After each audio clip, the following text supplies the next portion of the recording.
Bonjour, c'est Catherine Fetz. Je suis vraiment ravie de vous retrouver pour la saison 2 de nos podcasts. Sortir de la boulimie et des troubles du comportement alimentaire, c'est possible. À nouveau, je vais tenter de répondre aux grandes questions que l'on se pose sur cette pathologie. Et cette fois-ci, je vais aussi vous partager le vécu de mes patientes. Et je tiens d'ailleurs à remercier celles qui ont joué le jeu de l'interview, car vous les entendrez dans cette saison. Si pendant l'écoute, il y a des émotions, des vécus qui remontent et qui vous touchent, sachez que je suis là pour vous, pour que nous puissions échanger et surtout n'hésitez pas à me contacter sur Instagram, je vous répondrai. Dans cet épisode, je vais répondre à la question suivante. Repas de famille égale crise systématique, comment faire ? Ah là là, les repas de famille, quelle galère quand on est boulimique, hein. J'imagine que ça vous parle. Moi, ça a été un problème pendant des années et maintenant je me positionne. Et puis je vais vous raconter aussi l'histoire d'Émilie, qui est fréquemment invitée par ses parents à manger le samedi soir et qui éprouve certaines difficultés. Fréquemment, elle préférerait avoir un peu de temps pour elle et puis ses repas systématiques lui pèsent. Je crois que c'est le caractère vraiment systématique qui est pesant pour elle. Et puis d'autre part, sa maman ne cuisine pas forcément ce qui lui convient. Mais bon, Émilie a peur de la vexer en refusant l'un ou l'autre plat et puis donc elle mange même si elle n'a pas envie ou même pire si cela ne lui convient pas. Alors évidemment, systématiquement, en rentrant, elle se jette sur tout ce qui est gras et sucré et mange jusqu'à en être malade. Et puis elle vient me voir car elle n'en peut plus de cette situation. J'ai moi-même été confrontée à cela et je vous partage ainsi que je l'ai fait avec Émilie, les clés qui m'ont permis de me respecter, tout en respectant mon hôte, bien sûr. Comme toujours, l'important est de se questionner. En l'occurrence, pour Émilie, la question est en quoi garder cette habitude de manger chez ses parents tous les samedis soirs est important pour elle. Qu'est-ce qu'elle ressent ? Quels sont ses besoins ? Quelle demande en lien avec ses besoins peut-elle formuler à ses parents en parlant d'elle avec authenticité ? Évidemment, quand on partage ce qui nous convient ou ce qui est bien pour soi, bien les gens qui nous aiment peuvent le respecter. Ça, c'est vraiment à avoir en tête. Choisir de se respecter en formulant des demandes en lien avec ses besoins et le cas échéant en trouvant des compromis est important. C'est tout cela que nous allons explorer en séance.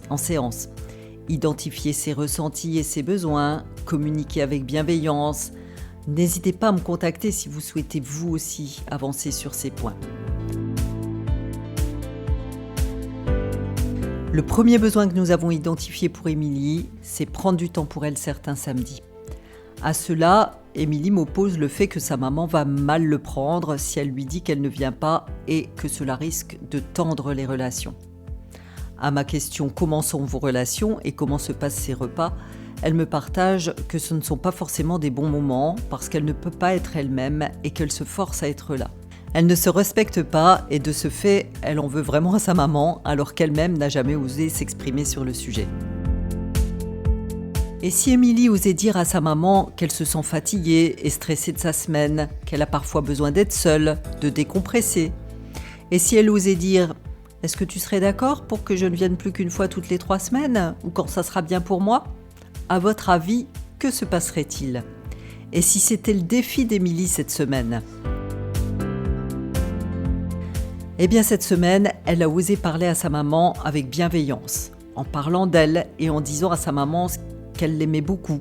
Quelle a été sa surprise quand sa maman lui a dit « Bien sûr ma chérie, fais ce qui est bien pour toi, et puis ça me soulagera moi aussi de temps en temps, j'ai aussi besoin de me reposer. » Son papa était un peu triste et pour autant nous sommes allés voir avec Émilie que chacun était responsable de ses ressentis et que c'est à chacun de trouver les moyens pour aller bien. Émilie a rassuré son papa qu'il comptait beaucoup pour elle et qu'elle était toujours là s'il avait besoin. Et au final, beaucoup d'amour est passé ce jour-là. Et finalement, c'est ça le plus important. Le deuxième besoin qu'on est allé voir avec Émilie, c'est s'autoriser à manger ou pas selon ses envies et besoins. Quand on est boulimique, manger ce qui ne nous convient pas égale ne pas se respecter. Et on retombe dans le foutu pour foutu. Ne pas se respecter entraîne ce foutu pour foutu et forcément, la crise survient. Toujours remercier ses hôtes de ce qu'ils ont préparé est fondamental également. Y compris si on ne mange pas ce qui est préparé. Toujours remercier. Et dire « Je vois que tu t'es donné beaucoup de mal et je te remercie, c'est vraiment très bien réussi. Pour autant, si tu veux bien, je vais faire ce qui est bien pour moi et je mangerai que le riz ou les légumes ou la salade, peu importe. Mais surtout, fais-toi plaisir. Pour moi, tout va aller bien. Tu es sûr ? Oui, sois rassuré, tout va bien aller. » Cette formulation est acceptée la plupart du temps par toutes les personnes qui nous apprécient et qui souhaitent qu'on soit au mieux.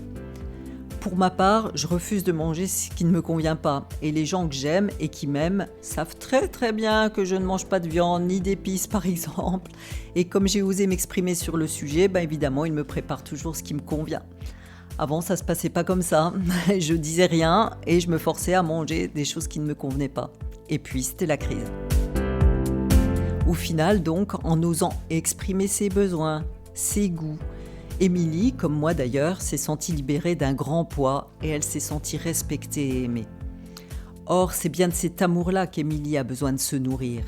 Ainsi nourrie, elle a de moins en moins besoin de se remplir d'aliments et petit à petit, les crises s'estompent. Nous avons donc vu comment éviter les crises après un repas de famille, en se questionnant sur ce qui est bien et important pour soi, en exprimant ses ressentis, ses besoins, en faisant des demandes en rapport avec ses besoins, en laissant à l'autre la responsabilité de ses émotions tout en étant empathique et en remerciant toujours pour ce que les autres ont fait pour nous. Si malgré mes réponses, d'autres questions vous viennent ou si vous avez besoin d'échanger sur ce sujet, sortir de la boulimie, c'est possible. Je l'ai fait et j'accompagne mes patientes en ce sens. Alors surtout, n'attendez pas et contactez-moi sur Instagram ou sur mon site boulimie-solution.fr.